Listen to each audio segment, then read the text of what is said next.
verset 17. Il dit, quand il va venir, il sera en vous pour toujours. Il sera en vous pour toujours. Alors si un esprit, Dieu est éternel, il est en toi. Toi qui es mortel, quand tu es revêtu de l'éternité, quand l'éternité vient siéger à toi, tu deviens comme toi aussi. Tu deviens éternel. Est-ce que tu sais que tu es éternel? Tu as revêtu l'éternité par le Dieu éternel qui est en toi. Alors que nous étions mortels, mais quand nous passons de l'ancien homme à la nouvelle vie, quand nous naissons de nouveau, le Saint-Esprit vient à nous et le Saint-Esprit va nous revêtir d'une nouvelle qualité. Il va nous revêtir de l'éternité. On devient éternel. C'est pourquoi Jésus dit Jean 11, verset 26. Il dit celui qui croit en moi, même s'il meurt, vivra. Alléluia. Même si tu meurs, tu vivras. Donc ça veut dire que tu deviens éternel. Père Joël. Donc, par le Saint-Esprit qui vient en toi, c'est pourquoi je dis que c'est vraiment un avantage. C'est un avantage. Adam n'était pas éternel. Pourquoi? Adam n'avait pas eu le Saint-Esprit. Il n'était pas éternel. Mais quand tu as calculé ça, il s'est dit quelle stratégie je vais mettre en place pour que parce que Jésus ne va plus venir mourir deuxième fois pour toi. Mais pour qu'il ne vienne plus mourir deux fois, il va te rendre éternel. Il va mettre son esprit éternel en toi. Même quand tu pêches, le Saint-Esprit ne te quitte pas. Quand tu pêches, quand tu mens, quand tu fais la faute, le Saint-Esprit éternel il est en toi. Seulement il est attristé. Père Joël, c'est très important. Donc le Père, Dieu le Père est le Créateur, nous a créés. Mais quand il nous a créés, on a perdu la vie à cause du péché. Et le Fils, lui son roi, il vient pour nous sauver, pour nous donner la rédemption par le pardon de nos péchés. Et on est de nouveau. Et quand on est de nouveau, tout est renouvelé en nous. Maintenant, le roi du Saint-Esprit vient habiter en nous pour toujours. Pour ne plus en perdre cette vie. Ça, c'est le plan de salut que Dieu a trouvé pour nous. Parce qu'il sait que toi, façon tu es là, s'il ne vient pas habiter en toi par cette éternité-là, Jésus est venu encore. Alléluia. Or, ça, je ne sais pas si Jésus est dans lui et de mourir encore. Il va plus venir. La mort à sa main. Alléluia. Donc, pour ne pas que il met son esprit en toi, son esprit éternel. Donc, la vie que toi tu as maintenant, parce que tu as le Saint-Esprit en toi, pour que ça ne veut pas faire le Saint-Esprit en toi. Le Saint-Esprit en toi, toi qui es baptisé, tu es né de nouveau. Le Saint-Esprit est venu habiter en toi. Et le Saint-Esprit en toi, il ne va plus jamais te quitter. Même si tu deviens marabout après. Père Joël, Dieu a dit j'ai l'esprit éternel en moi. C'est ça l'avantage.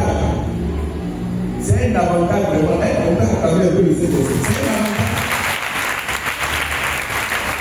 C'est un avantage. Père Joël, c'est ça. L'esprit de cet esprit, il est éternel. Cette caractéristique, elle est éternelle. C'est un attribut là.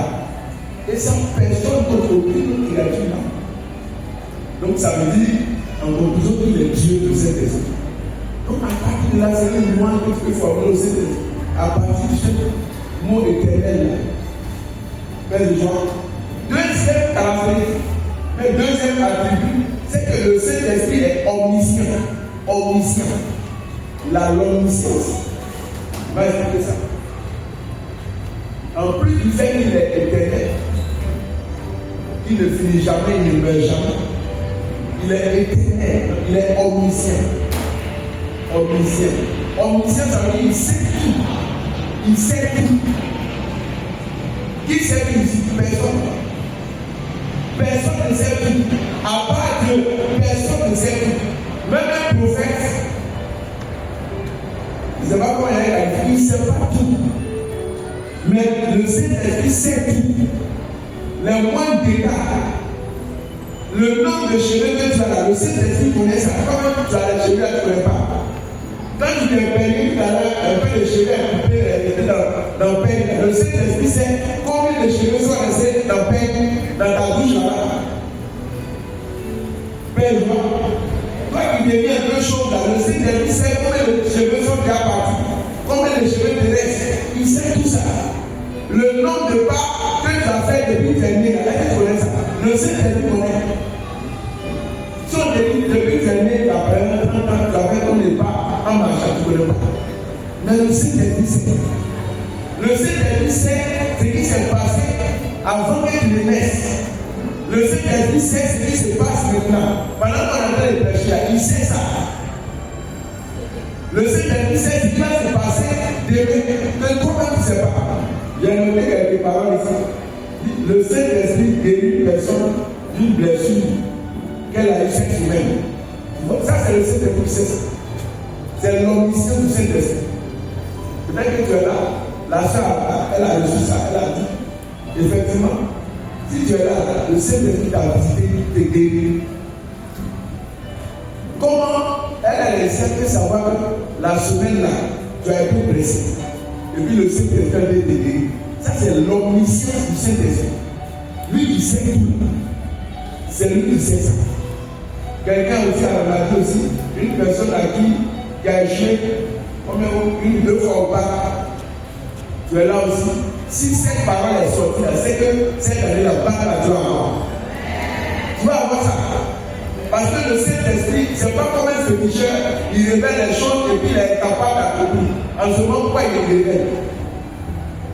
Donc, si Dieu t'a révélé une parole, si ta vie, c'est que tu es sauvé, c'est qu'il est capable d'accomplir cette parole. Parce que Dieu n'est pas un homme pour mentir. Quelqu'un aussi a dit sur toi, tu es venu rempli de peur. Le Saint-Esprit t'appelle à la foi. Quelqu'un aussi a dit, tes papiers auront su favorable cette semaine même. À la fin, il a pris cette personne. Cette semaine même. Ça, c'est le Saint-Esprit qui a révélé ça au frère qui a dit ça. Père, ça, c'est l'omniscience qui sait. Il sait semaine. On n'aime pas quoi arriver dans la nouvelle semaine, mais il sait déjà que les papiers qu'il a déposés il y a longtemps, ça aura une suite favorable. Donc, c'est ça l'omniscience du Saint-Esprit. Lui, il sait tout. Et cette caractéristique-là, aucun homme ne sait. Ne peut avoir ça. Il est omniscient. Mais on va lire quelques versets pour voir. 1 Corinthiens chapitre 2, verset 9 à 10. Pour montrer que le Saint-Esprit sait tout. Il est omniscient. 1 Corinthiens chapitre 2, verset 9 à 10. 1 Corinthiens chapitre 2, à partir du verset 9. Mais comme il est écrit, ce sont des choses que l'œil n'a point vues. Ce sont des choses que l'œil n'a point vues. Que l'oreille n'a point entendu. L'oreille n'a point entendu. Et qu'ils ne sont point montés au cœur de l'homme. Ils ne sont point montés au cœur de l'homme. Et tu n'as jamais pensé à ça. Des choses que Dieu a préparées pour ceux qui l'aiment. Dieu nous les a révélées par l'Esprit. Dieu nous les a révélées par l'Esprit. Car l'Esprit sonde tout. Regardez, on dit l'Esprit sonde tout. Même les profondeurs de Dieu. Même les profondeurs de Dieu. L'Esprit, le Saint-Esprit, il sonde tout. Il met sa bouche dans tout. Même les profondeurs de Dieu. Elle dit, c'est dit en Dieu, au Père, alors le Saint-Esprit, ça va regarder ça. Vous venez nous révéler. Et les paroles qu'on a données, le Saint-Esprit avait regardé ça. Et puis il a révélé à ces personnes qu'on donnait. Le Saint-Esprit sonde tout. Même les profondeurs de Dieu. Et Paul dit, ce que l'œil n'a point vu. Elle dit, ce que toi, tes yeux humains ne peuvent pas voir. Le Saint-Esprit peut révéler ça. Ce que tes oreilles ne peuvent pas entendre. Ce que tu n'as jamais pensé dans ton cœur, le Saint-Esprit révèle ça. Donc le Saint-Esprit est omniscient. Et ça, il faut être Dieu pour avoir cette capacité. Si tu n'es pas Dieu, tu ne peux pas avoir si le Saint-Esprit a cette capacité d'omniscience-là, c'est que le Saint-Esprit est Dieu. Donc c'est un élément à partir duquel tu peux prier avec. Saint-Esprit, toi qui es omniscient, tu peux entrer en communion avec le Saint-Esprit sur cet attribut-là. Père de joie. Deuxièmement, le Saint-Esprit qui est omniscient, il sait tout. Il peut te donner un aspect de cette omniscience. Oui. C'est-à-dire qu'il peut te faire partager un aspect à travers les dons, les charismes, selon 1 Corinthiens chapitre 12. Le Saint-Esprit peut te faire entrer dans son omniscience pour un temps, pour un moment, mais pas pour tout le temps. Sinon, tu deviens Dieu. Par exemple, il y a les dons qu'on appelle les paroles de connaissance. Tout ce que les frères ont reçu ici, c'est les paroles de connaissance. C'est que, et puis j'ai lu. Donc, les paroles, à travers les paroles de connaissance, le Saint-Esprit fait voir ce que lui voit à un individu, afin que cet individu puisse révéler ce que le Saint-Esprit sait, même ce que le Saint-Esprit ne fait. On appelle ça parole de connaissance. Et cette connaissance-là, ce n'est pas une connaissance humaine, ce n'est pas une capacité humaine, mais c'est la connaissance au plus du Saint-Esprit. Le Saint-Esprit ouvre son esprit et puis met une information là-bas. Ça, on appelle parole de connaissance. Donc, il nous fait partager son omniscience. Pour un moment. Quand les frères te disent ça, ils ont fini de dire à cette fille, si tu vas les voir, on risque de te demander après. C'est pourquoi quand tu vas voir un prédicateur il finit de prêcher, prophétiser, puis tu le suis là. Il faut arrêter ça. Il faut dire à ta voix, il faut arrêter ça. Parce que ce n'est pas un marabout. C'est pour un temps, quand il a révélé une prophétie qu'il a dit, il ne faut pas le suivre après. Il faut aller prendre son numéro. Vous aimez tout ça. Tous les prédicateurs qui vont venir ici, ils ont un numéro dans le portable. Qui fait quoi? Si tu l'appelles, il n'aura pas le temps de décoller. Imaginez-vous par qui va prêcher. Tout le monde a son numéro. Il va répondre à qui? Donc, à travers les dons, les charismes, paroles de connaissance, le Saint-Esprit, il nous rend omniscient aussi un temps. Il nous fait partager cette qualité-là. Parce que lui, c'est tout. Donc, quand il a agi, il peut l'utiliser. On va parler des dons spirituels et les dons. Il y a aussi, par exemple, la prophétie. La prophétie, c'est un don aussi. À partir de ce don-là, le Saint-Esprit peut rendre quelqu'un omniscient pour savoir. Pour savoir ce que son intelligence humaine ne peut pas savoir. La prophétie, ça peut t'envoyer dans le passé. Ça peut te mettre dans le présent. Ça peut t'envoyer dans le futur. La prophétie. Dans la prophétie, il n'y a pas de secret dans le temps. Il n'y a pas de limite. Il n'y a pas de barrière dans le temps. La prophétie. Le Saint-Esprit peut révéler avant que tu ne sois né. Voilà quel sacrifice ils ont fait quelque part. Toi, tu ne sais même pas. Quand il te révèle ça, c'est qu'il veut agir maintenant.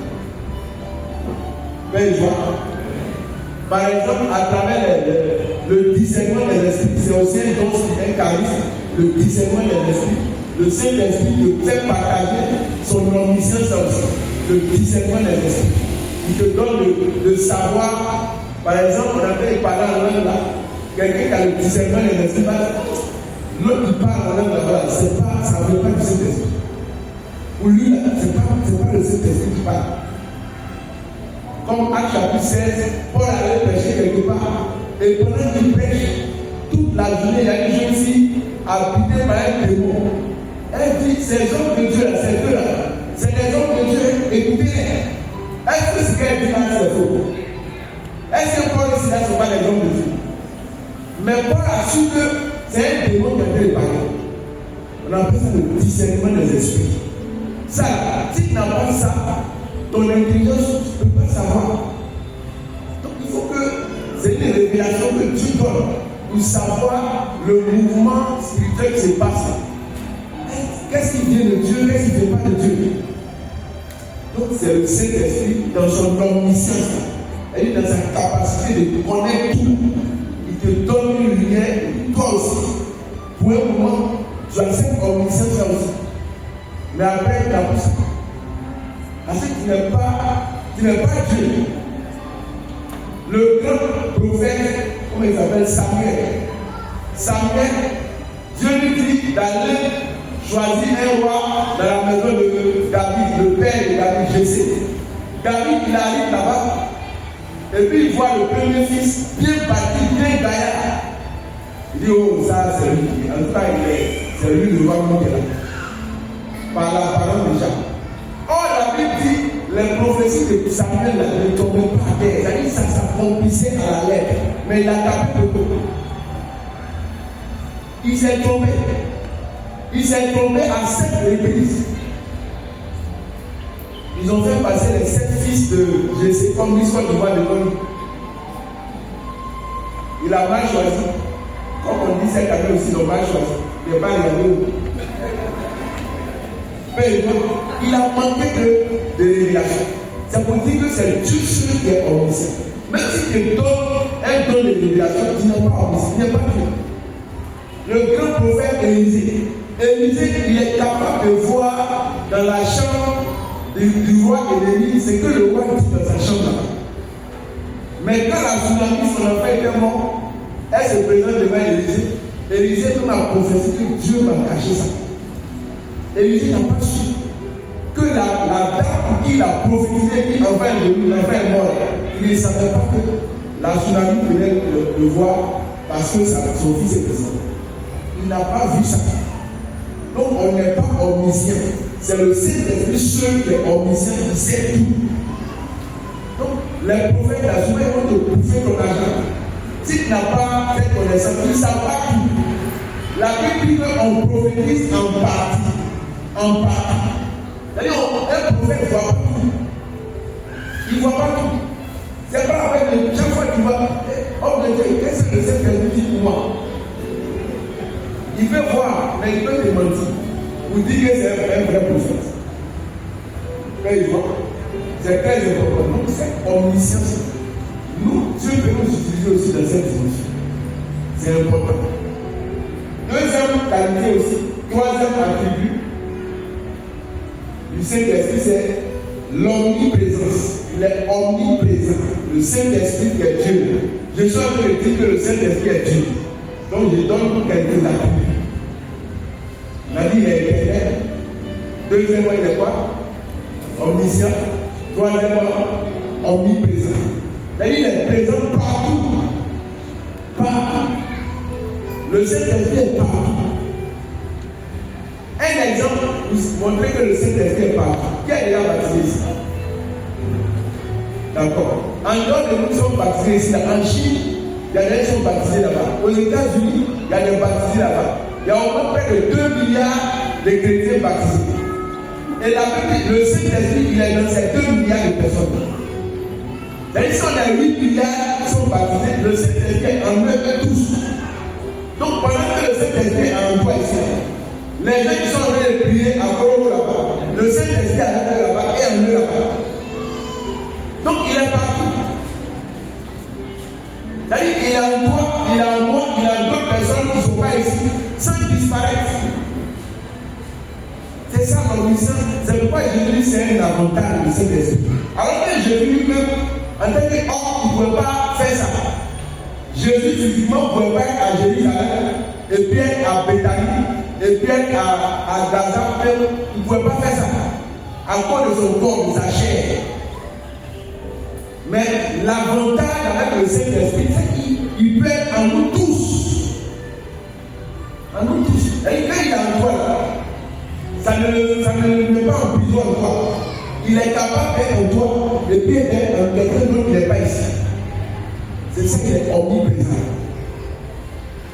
Père Jean, c'est très important. L'omniprésence du Saint-Esprit. Alléluia.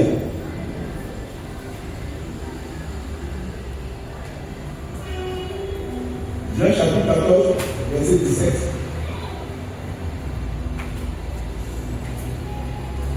On a déjà lu ça. On va le lire rapidement.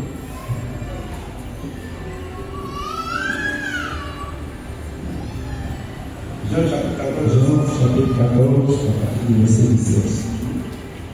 L'esprit de vérité que le monde ne peut recevoir parce qu'il ne le voit pas et ne le connaît pas.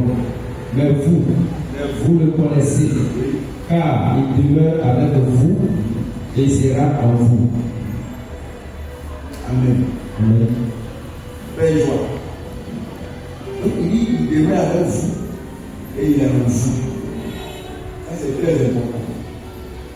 Le Saint-Esprit, il est présent partout. Et cette qualité, c'est Dieu qui a ça. Le diable n'est pas partout.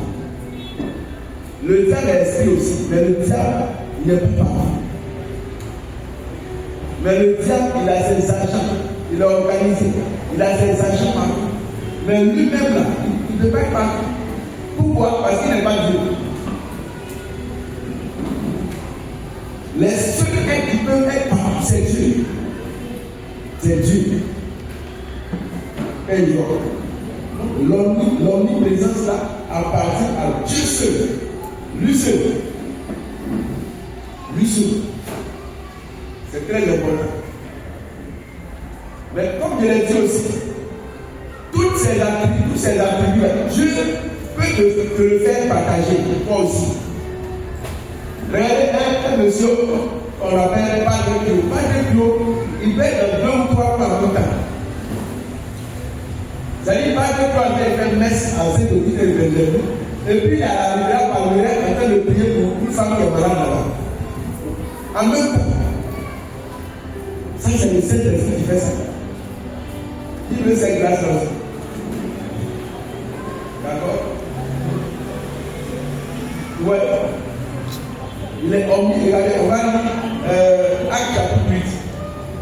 Quelqu'un va lire Acte chapitre 8.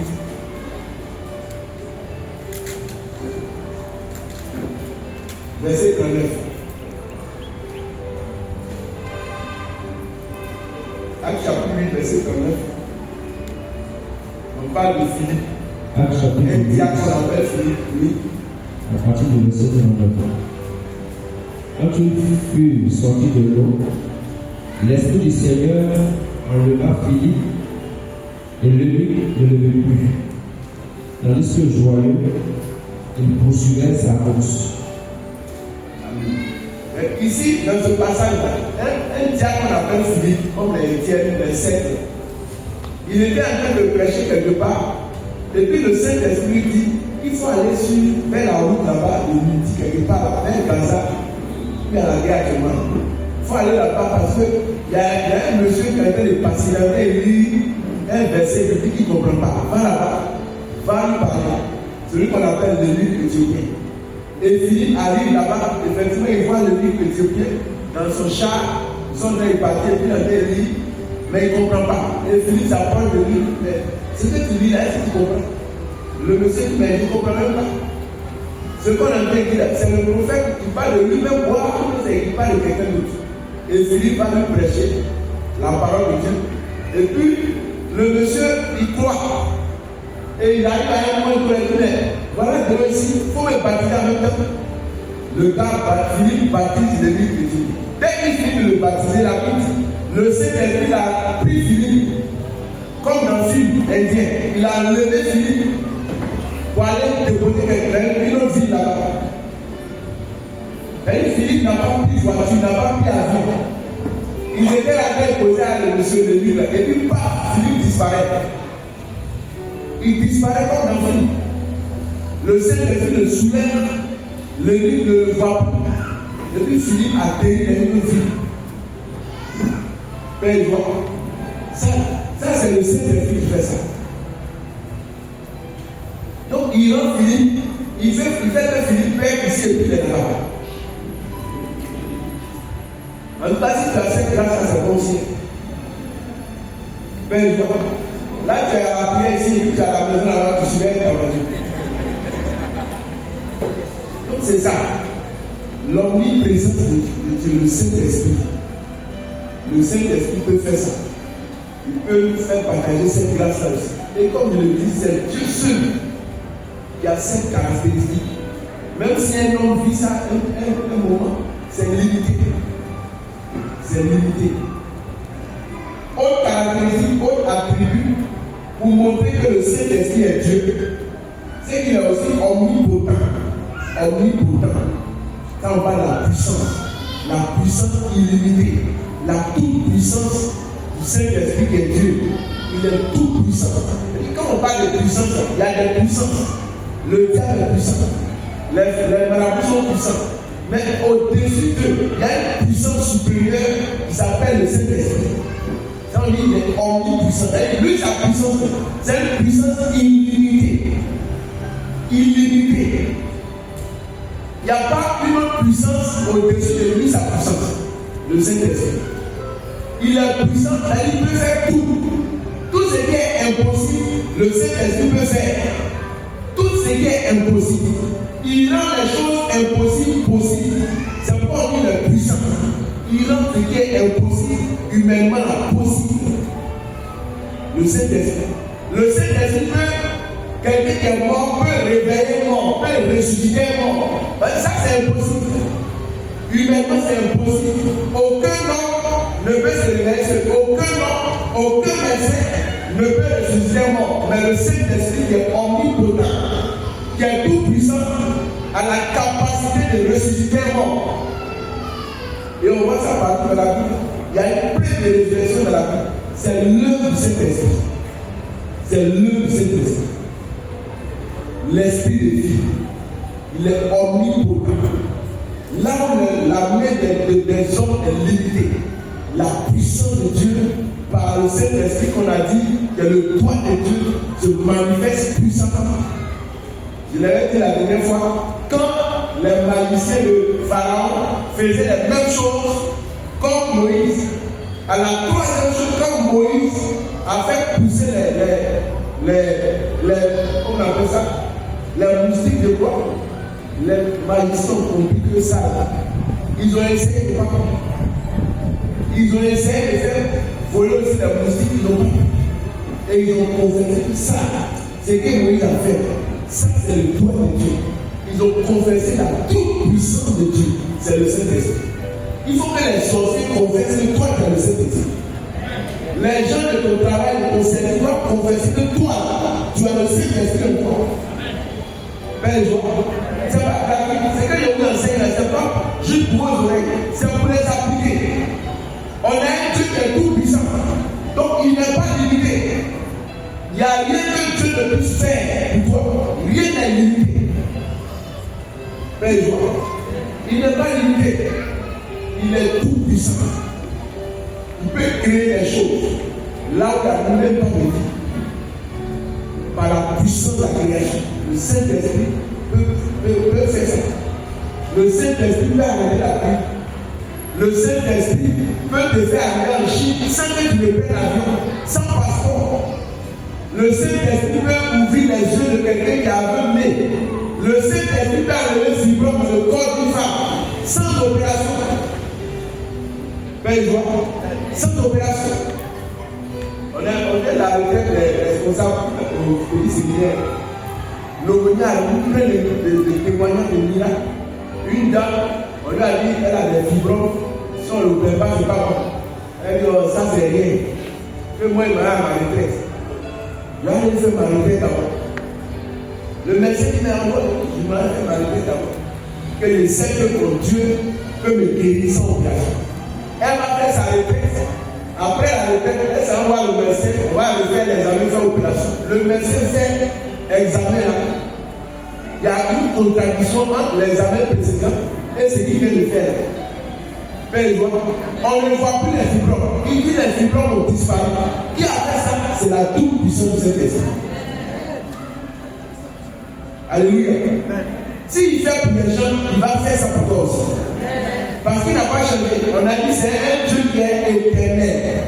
Donc il peut t'appuyer, Seigneur, ce que tu as fait pour partir. On dit Lazare était pourri. Tu as reconstruit le corps de Lazare par ta toute puissance. Si tu es vraiment un Dieu éternel qui n'a pas changé, moi aussi dans mon cas, agis aussi. Il va faire. Il va faire. Elle le voit. Il faut qu'on ait tout ça. C'est qu'il y a dit la prenez ça pour aller prier avec ça. Vous allez voir, vous serez à l'aise maintenant. C'est important. Donc il est omnipotent, le Saint-Esprit. Luc chapitre 1, verset 35, Marie dit, en fait de grossesse que toi, monsieur l'ange Gabriel, tu as le dire, est-ce que moi-même tu m'avais regardé? C'est Marie qui dit ça à l'ange Gabriel. Est-ce que tu sais qui je suis? Moi, j'ai même encore 15 ans. J'ai 14 ans, virgule quelques mois. Est-ce que tu as petit renseigné? Et puis moi, je n'ai jamais connu garçon. Comment se fera-t-il? Comment tu peux me dire que moi, je ne sais même pas comment on accouche? Je ne sais même pas comment on couche avec un garçon. Comment moi, il est commencé? Moi, comme ça. Et là, il dit, le Saint-Esprit viendra sur toi. Et la toute puissance, la puissance du Très-Haut te couvrira de ton nom. Belle voix. Et quand la puissance de Dieu vient sur toi, ce qui est impossible devient possible. Si tu as la puissance de Dieu sur toi, on ne peut jamais te renvoyer de ton travail. Si la puissance de Dieu est sur toi, tu ne remplis même plus les protocoles. Là où il y a un protocole, toi tu ne respectes plus ça. Parce que la puissance de Dieu te fait braver les états. Marie n'était pas, c'est pas les conditions pour accoucher. Mais par la toute puissance de Saint-Esprit qui a venu sur elle, elle a accouché. Père et joie. Père et joie. Il nous faut la toute puissance de Dieu sur nous. C'est important d'avoir ça.